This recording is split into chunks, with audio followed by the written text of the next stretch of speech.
საქართველოში კი ახალი წლის დადგომამდე რამდენიმე საათი რჩება წინა საახალწლო განწყობის შესაქმნელად დილიდან მოქალაქეებს ორბელიანის მოედანსა და დედაენის ბაღში ელოდებიან, სადაც საახალწლო სოფელია მოწყობილი. ადგილზე პატარებს ზღაპრის გმირები და თოვლის ბაბუა დახვდებათ. ტრადიციულად გამოფენილია ხელნაკეთი ნივთები, რომლის შეძენაც ნებისმიერ მსურველს შეუძლია.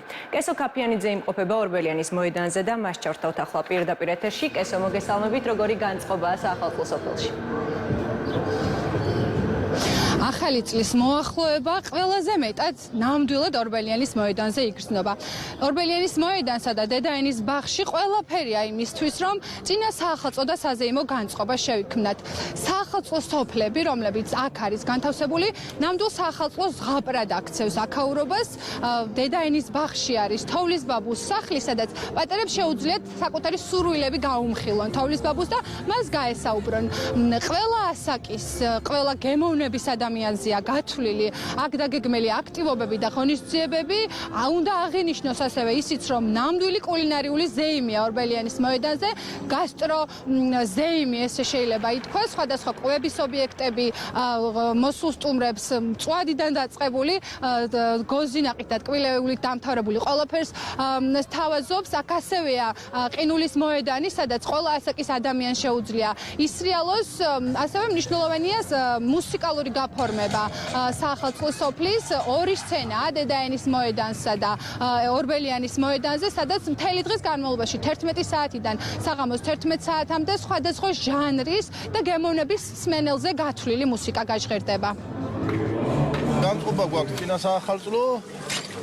ძალიან კარგი, უკვე ორი კვირაა რაც აქ ვიმყოფებით და ხალხი კმაყოფილია ჩვენი პროდუქციით. საოჯახო პროდუქცია გვაქვს, არის ესეთი კახურო, ჩვენი ჯიხურის ჩვენ ქვია კახურო და შესაბამისად გენაცვალე ვცდილობთ რომ ხალხს ვასიამოვნოთ. ძალიან კარგი გარემოა და ძალიან გვიხარია. პატარებს ძალიან ახარებს და ძალიან ბედნიერები ვართ ჩვენც. საახალწლო სოფელში, როგორც ხედავთ, არაჩვეულებრივი განწყობა არის შენარჩუნებული. ყოველდღიურად უფრო და უფრო მეტი ადამიანი სტუმრობს არსებულ სივრცეს, რაც ძალიან გვახარებს. თბილისის მერია 7 იანვრის ჩათვლით ძალიან მრავალფეროვან პროგრამას თავაზობს თბილისელებს და თბილისის სტუმრებს. 31 დეკემბერს პირველი რესპუბლიკის მოედანზე გეგმილია გალა კონცერტი. გეპატიჟებით ყველას, რომ ერთად შევხვდეთ 2024 წლის ახალ წელს. 15 დეკემბრიდან თბილისელებს თბილისის საახალწლო განწყობას უქმნის.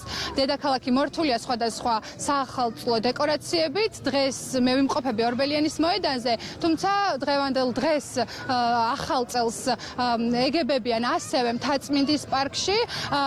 დღის განმავლობაში ორბელიანის მოედანი და დედაენის ბაღი ელოდება სტუმრებს, თუმცა საღამოს და ამ წინა საახალწლო სამზადის დააგვირგვინებს გალა კონცერტი, რომელიც რესპუბლიკის მოედანზე ზუსტად 12 საათზე მრავალჟამიერით დაიწყება. მე კი შემდეგ გამოშვებაში ვეცდები წინა საახალწლო სამზადისი რესპუბლიკის მოედნიდან გაგაცნოთ. მადლობა, პირდაპირ ეთერში კესო ქაფიანიძე საუბრობდა.